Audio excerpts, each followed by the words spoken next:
Big ബോസിന്റെ latest promo പുറത്തു വന്നിട്ടുണ്ട്. അപ്പൊ നന്ദനയും അർജുനും തമ്മിൽ വൻ അടിപിടിയാണ് നടക്കുന്നത്.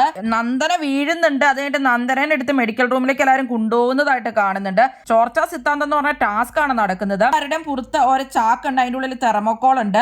ഓരോരുത്തരുടെ പുറകിലായിട്ട് വട്ടത്തിൽ ഇങ്ങനെ പോയിക്കൊണ്ടേ ഇരിക്കുവാണ്. ഫ്രണ്ടിൽ നിൽക്കുന്ന ആളുടെ ചാക്കിൽ തെർമോക്കോൾ ഫുള്ള് കളയണം. അവനവന്റെ ചാക്ക് പ്രൊട്ടക്ട് ചെയ്യാൻ വേണം. പക്ഷെ പുറകിൽ നിൽക്കുന്ന ആള് കളയാൻ നോക്കൂലോ. അപ്പൊ അതാണ് ടാസ്ക്. അപ്പൊ അർജുന്റെ ഫ്രണ്ടിൽ നിൽക്കുന്ന നന്ദനയാണ്, അർജുന്റെ ബാക്കിൽ ജിൻഡോയുമാണ്. അപ്പൊ അർജുൻ നന്ദനയുടെ കളഞ്ഞുകൊണ്ടിരിക്കുകയാണ്. അപ്പൊ എന്നെ എന്തിനാണ് വലിക്കണേന്നാണ് നന്ദന ചോദിക്കുന്നത്. ഞാൻ വലിച്ചില്ലല്ലോ മോളെ എന്നപ്പോ അർജുൻ പറയുന്നുണ്ട്.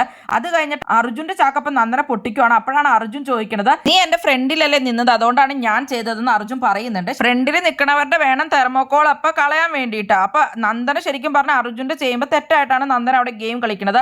അങ്ങനെയല്ല ശരിക്കും ചെയ്യേണ്ടത്. അത് കഴിഞ്ഞിട്ട് നന്ദന അർജുന്റെ ചാക്ക് പിടിച്ച് വലിച്ചുകൊണ്ടിരിക്കുകയാണ്. അർജുൻ അത് കഴിഞ്ഞിട്ട് ചാക്ക് കേറ്റു എന്തോ ചെയ്യുന്നുണ്ട്. ആ സമയത്ത് നന്ദന ചാക്കി പിടിച്ച് വലിച്ചിട്ടുണ്ട്.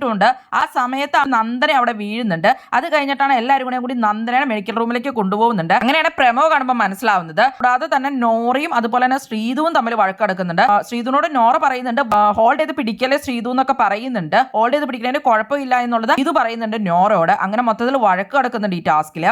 നന്ദനയ്ക്ക് പിന്നെ മൊത്തത്തിൽ ഇന്നലെ ഇന്നൊക്കെ ആയിട്ട് ദേഷ്യം വന്നു തന്നെ ഇരിക്കുകയാണ്. ഇന്നിപ്പോ ഫുള്ള് ദേഷ്യമാണ്. അയോടും അതുപോലെ തന്നെ സിജോയോടും ഒക്കെ ഗ്രൂപ്പായിട്ട് കളിച്ചു എന്ന് പറഞ്ഞാൽ ഓൾറെഡി ശ്രീതു ഇന്ന് നല്ല പണി കൊടുത്തിട്ടുണ്ടായിരുന്നു നന്ദനയ്ക്ക്. അപ്പൊ നാളെ അർജുനും പണി കൊടുക്കുവാണ്. നന്ദനയ്ക്കാണെങ്കിൽ ഒരു പോയിന്റ് പോലും കിട്ടിയിട്ടില്ല. മൊത്തത്തിൽ ആകെ ദേഷ്യം വന്നിരിക്കുകയാണ് നന്ദനയ്ക്ക്. അതുകൊണ്ട് ഇത് നന്ദനനെ മനഃപൂർവ്വം ഉണ്ടാക്കുന്ന ഇഷ്യൂ ആണ്. ശരിക്കും ഗെയിം കളിക്കേണ്ട രീതിയിലല്ല നന്ദന ഇതിൽ ഗെയിം കളിക്കുന്നതായിട്ട് കാണുന്നത്.